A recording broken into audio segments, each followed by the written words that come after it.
Namaste, everyone. Ram here again. I hope you're having a blessed day, a beautiful day, wherever you may be. As usual, please subscribe, hit the thumbs up, hit the subscribe buttons, notification bell so you can know when we upload a video. I'm on a mission to teach people how they can live 100% stress and disease free, how they can really unleash their consciousness from the prison of the body so that they can actually experience a higher dimension of self, ultimately to reach the summit, which is self-realization, which I describe in my upcoming book, Voyage from Human to God. I had this weekend, I was with my publisher for the other book, for The Art of Stress-Free Living, which will be in stores in the spring of next year.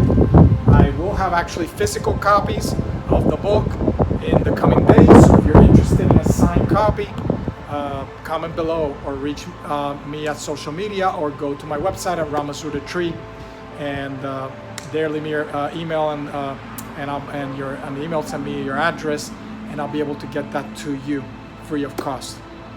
So some of what I'm describing here, this is part 2 again of how to develop an early morning practice really to master meditation. So in the previous video, if you did not watch part 1, you want to watch part 1 so that you can learn what is meditation. I go into some details about that. So today, what we're going to talk about is how some of these limbs prepare you for meditation. So in yoga, there are 8 limbs, and these limbs really aren't steps. It's not that you have to start at step 1 or limb 1 and then you move to limb 2, and until you master limb 2 you move to limb 3. These are really transpersonal developmental stages. The core of them is the ethical component, which is often ignored but forms the basis of most, if not all, religions. All religions have in essence a moral or ethical foundation. And yoga, although it's not a religion, it does, yoga masters of ancient times recognize that to be able to master the higher limbs, to realize your greatness, to realize that you are a God in flesh, you must be able to live like a God, and you must have the ethics of a God. And there is no greater role model than Mother Nature, that gives without asking for anything in return. So observe how Mother Nature goes about relating to us and try to mimic Mother Nature so that you can become more accustomed to living like a God rather than living more like a human or an animal in some cases. And I often emphasize this not in a despective way, not as an insult, but we need to activate ourselves, to activate our consciousness, to empower ourselves to become fully awakened in the body so that we're not like animals which live in a more slumber state. Most people, more than likely somebody who's watching this video right now, live in a sort of hypnotic state, a state where you're not fully awakened and you have not realized why you're here and what is your divine purpose, and that there's more here than you can actually experience. Okay, so again, if you want more information, I'm just going to go in a more brief sense. I'm going to describe how the earlier limbs are important for meditation. More details, you want to request a copy of Voyage from Human to God.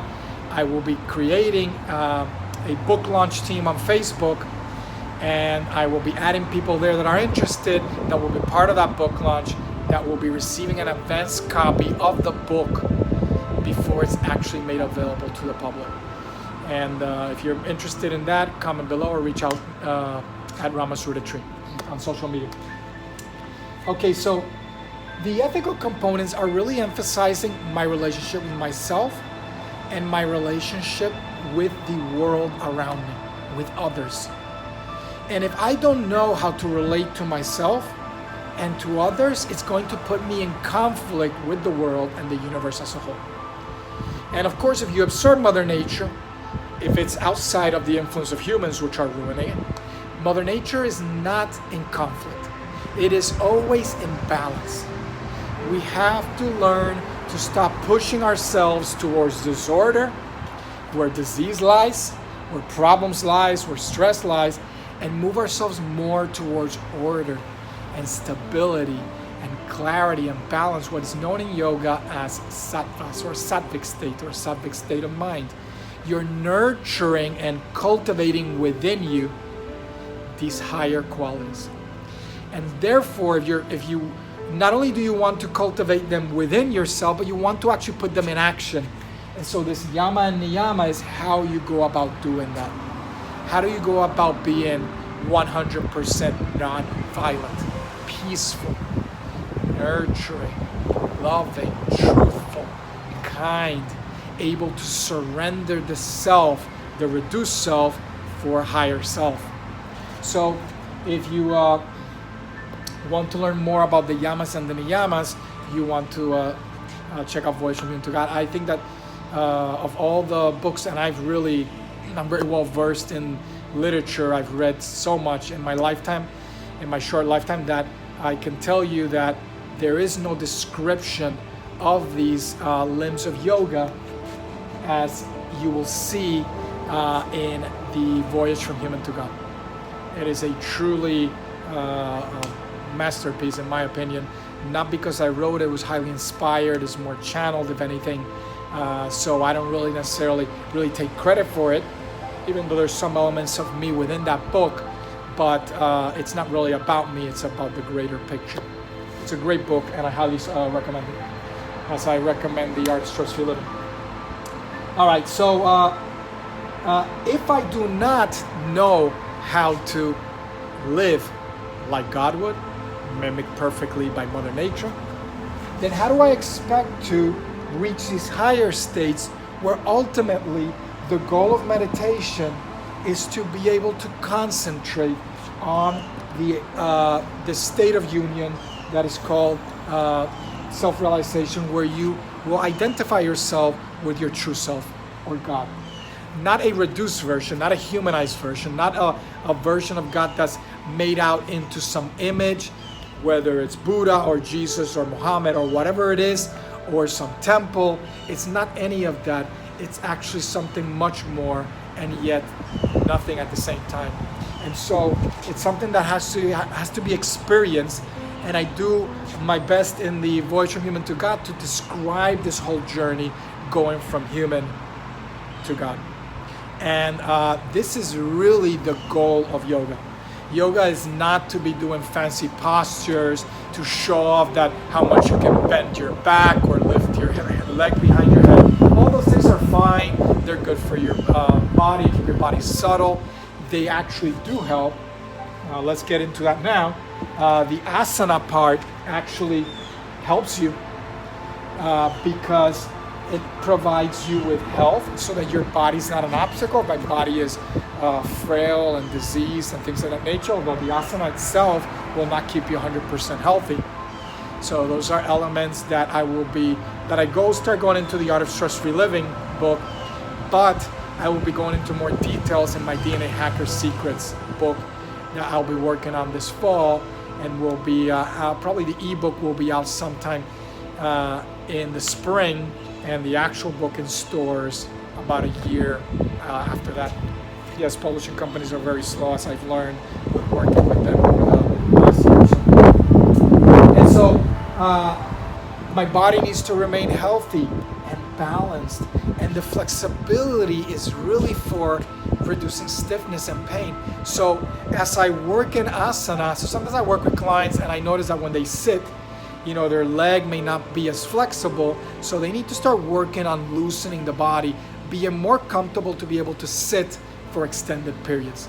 Because if my body is restless and unable to sit still and concentrate and go deeper and deeper and deeper and get to the point of completely extinguishing and going beyond the mind to be able to experience yourself as you really are, if my body is an obstacle, it's going to keep drawing me back and drawing me back.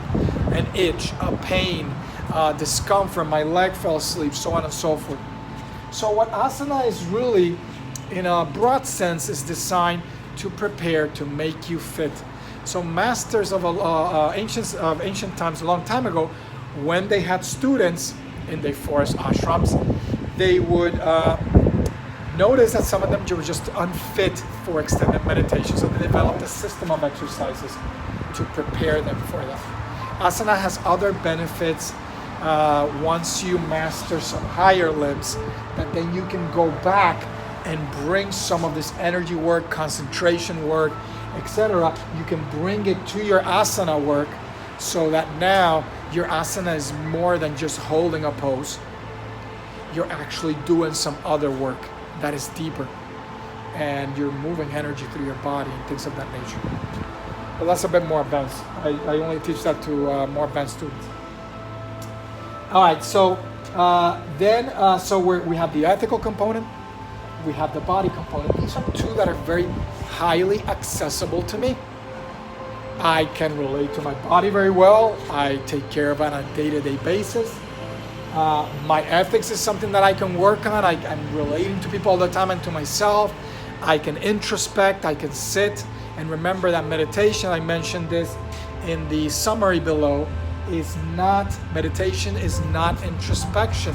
But as I introspect and I take time to observe my day, to think about how I related to others, I can start working on some of these ethical components to try to perfect myself. Remember, the key is to love, honor, and respect yourself, to hold yourself in the highest regard, so that you can start giving yourself what you really, truly deserve. And you can start moving your consciousness ever higher and in a more expansive state. All right, so then we move to energy.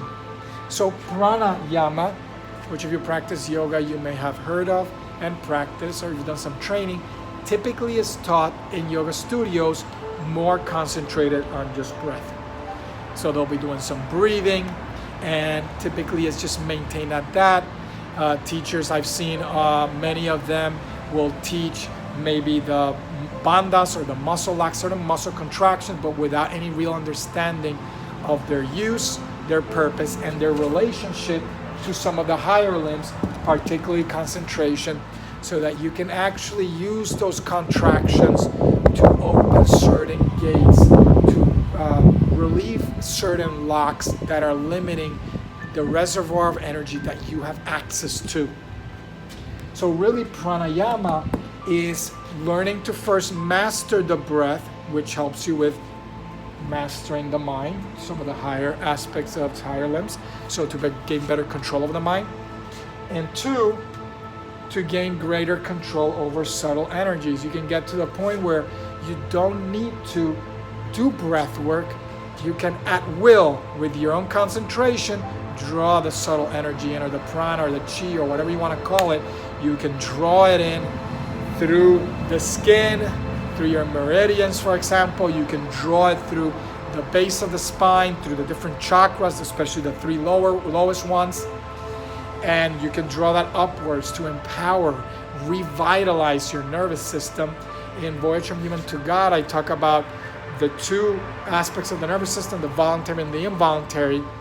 How one of them, the voluntary, is replenished by sleep and revitalized, but the involuntary is not, and over time that decays, and it leads to your body becoming more aged, especially as it relates to the internal organs. And then over time, your body doesn't work as well, and eventually your body has to be vacated, and that's what death is. Your energy and your consciousness vacate the body for the last time. You do it every night. Not fully, but every night you vacate the body. At death, you vacate the body permanently. That's called the Maha, or great sleep, Maha Samadhi. All right, so this is important because this is going to actually help you with the higher parts.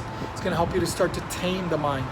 So oftentimes I don't like to jump straight and teach a student how to meditate, because they're just not ready for it. It's going to be a waste of time for them. They're going to sit there, they're going to be restless, they're going to be going from this thought to that thought. We need to start taming that mind, getting them the right diet, getting them right exercises, let's say the right asana exercises. And this is one of the problems with the American model of yoga, where it's like an umbrella, where you're put under that umbrella and everybody fits under that umbrella. That's not how it works. Pharmacology isn't like that. Not every drug benefits everybody the same way. Not every posture benefits everybody the same way. Not every technique as well. So as a master, and if I have students, disciples, I need to teach them what is specific for them that would benefit them the most. Obviously, there's certain things that are general, more broad, that can be taught to all of them. But when it comes to their own growth, I need to take into consideration each individual case. Everybody has their own past, their karma, their history, their experiences, their constitution, their energy type, and all those things must be factored in to the equation so that that individual can grow and flourish. So this will give you more power, more vitality, more focus. It's going to feed into some of the higher aspects. As you become more aware of subtle energies, then you can learn how to withdraw that energy from your senses. This is probably where most people cannot go beyond. And withdrawal of the senses is sometimes taught in yoga in what's called yoga nidra.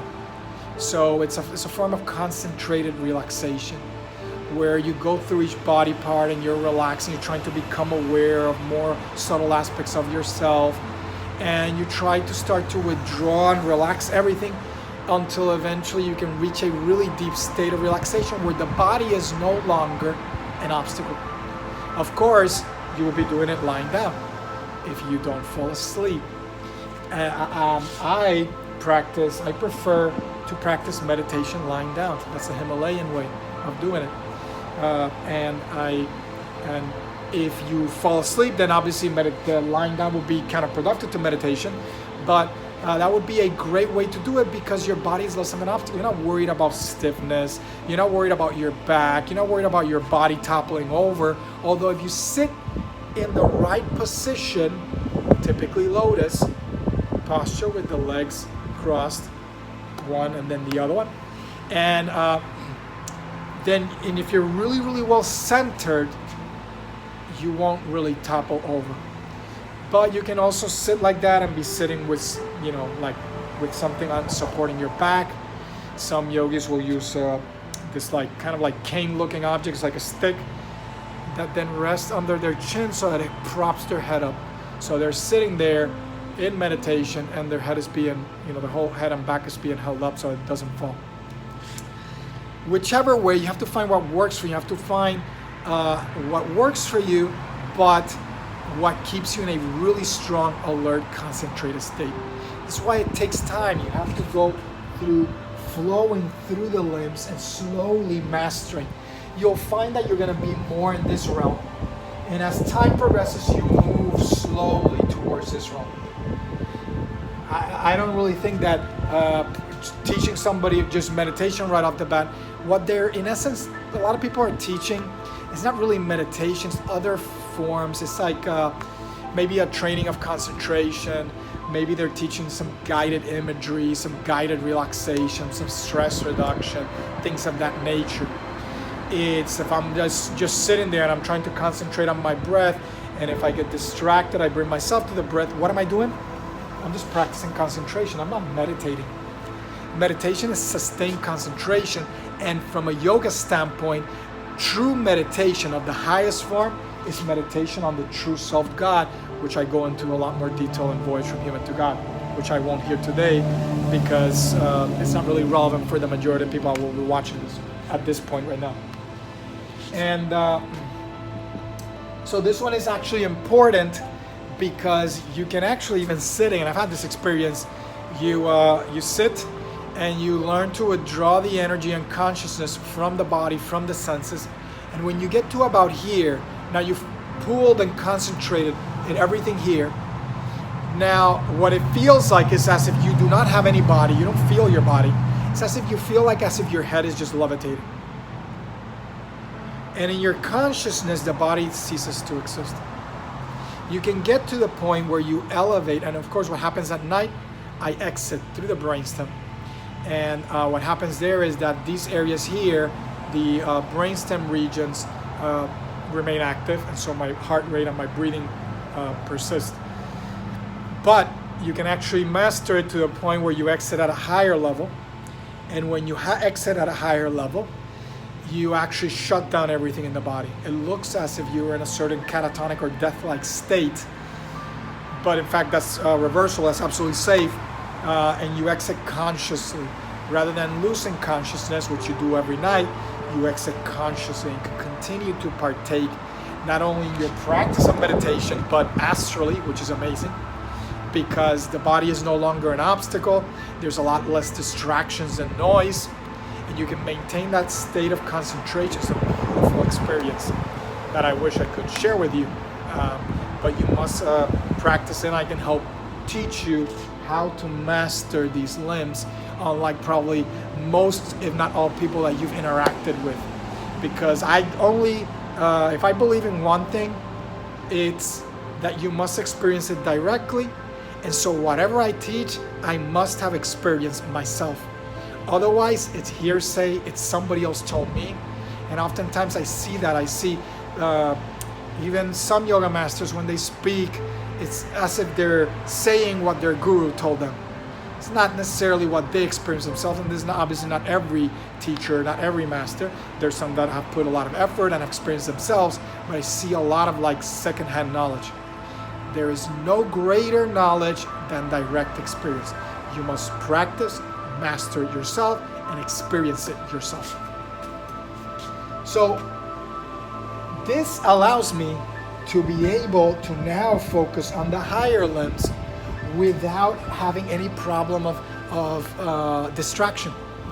So of course, the ethics are important in the distraction element, because somebody with low ethical value standards is going to be exposed to lower astral realms of unseen forces that I described briefly in The Art of Stress-Free Living, on the second to last chapter, the Unseen Forces chapter.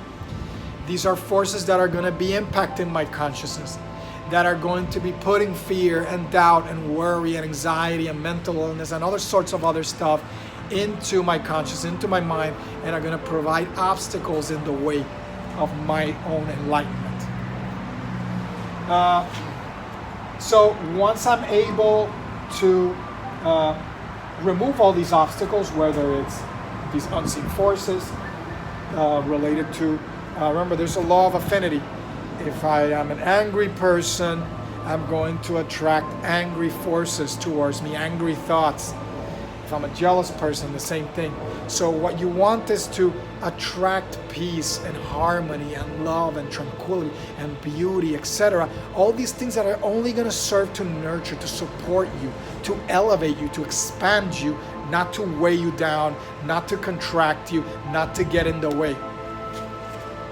And of course, if I have finally mastered the withdrawal of the senses, or pratyahara, then I'm able to remove the body as an obstacle. Of course, the asana helps with that as well, because I'm not going to be able to withdraw my energy from my body if my body is in pain, if I'm really focused on some discomfort.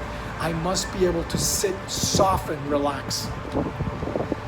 And then, of course, how does this one relate to meditation? Well, it's a prelude of meditation. If I'm not able to sustain my concentration, then I'm not meditating.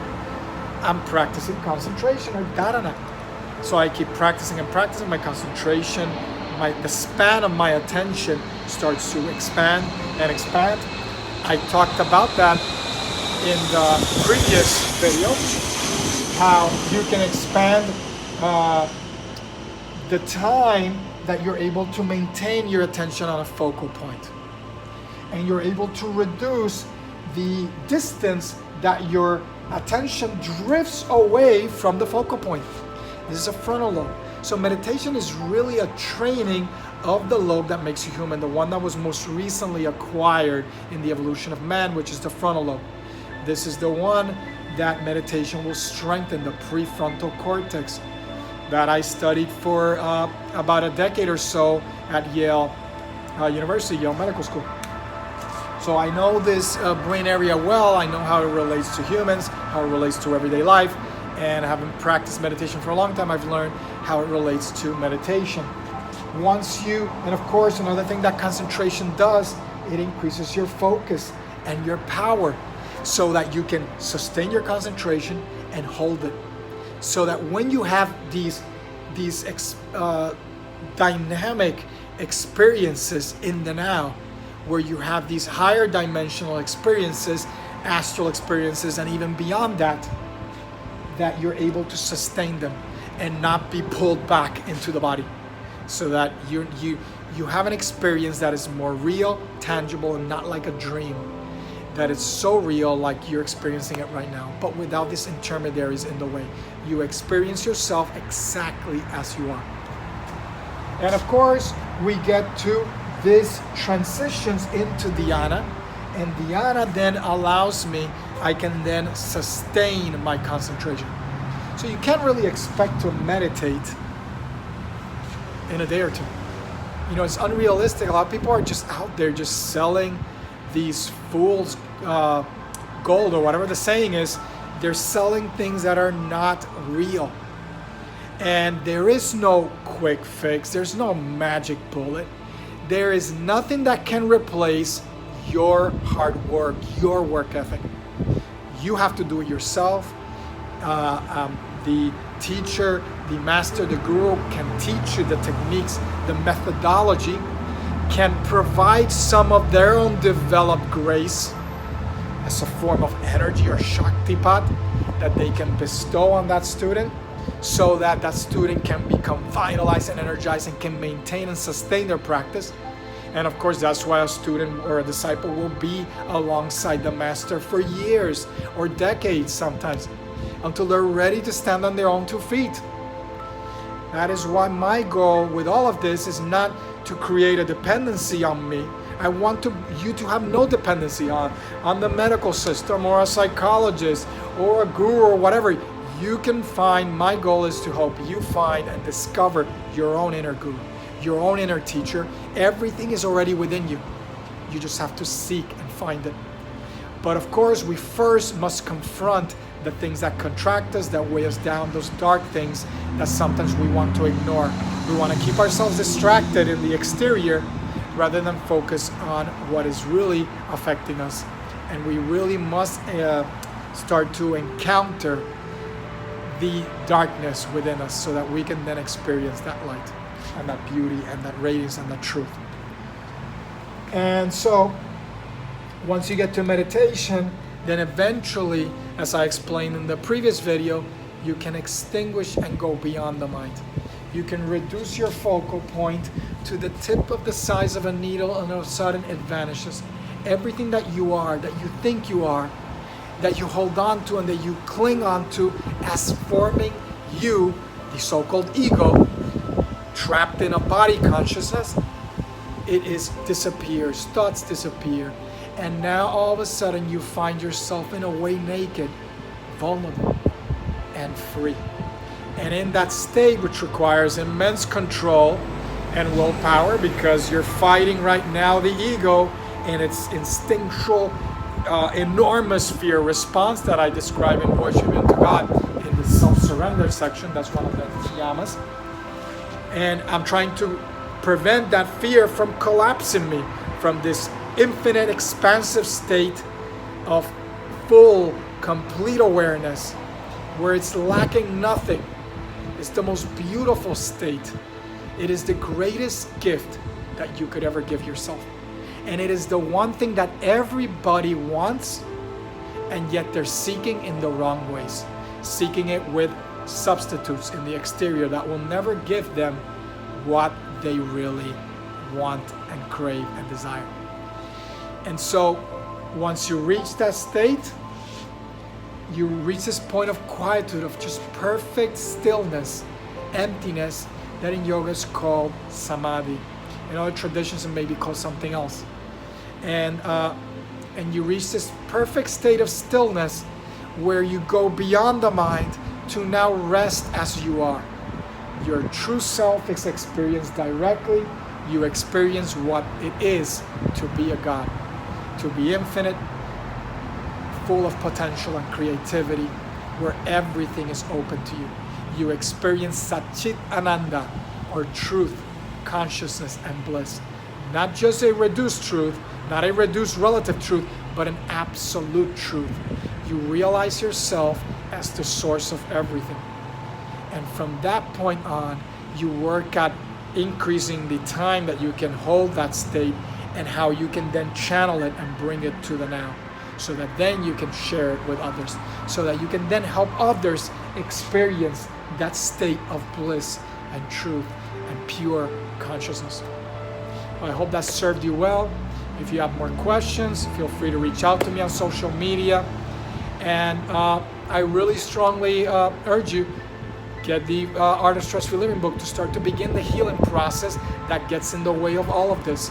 That's why I began with the Art of Stress-Free Living. That's why I'm going to the DNA Hacker Secrets with the more empowering and focusing on living a disease-free life aspect. And then Voyage from Human to God, which is really a huge masterpiece that I think will transform your life. All right? Have a beautiful day. I'm Ram. Have a great day. Take care.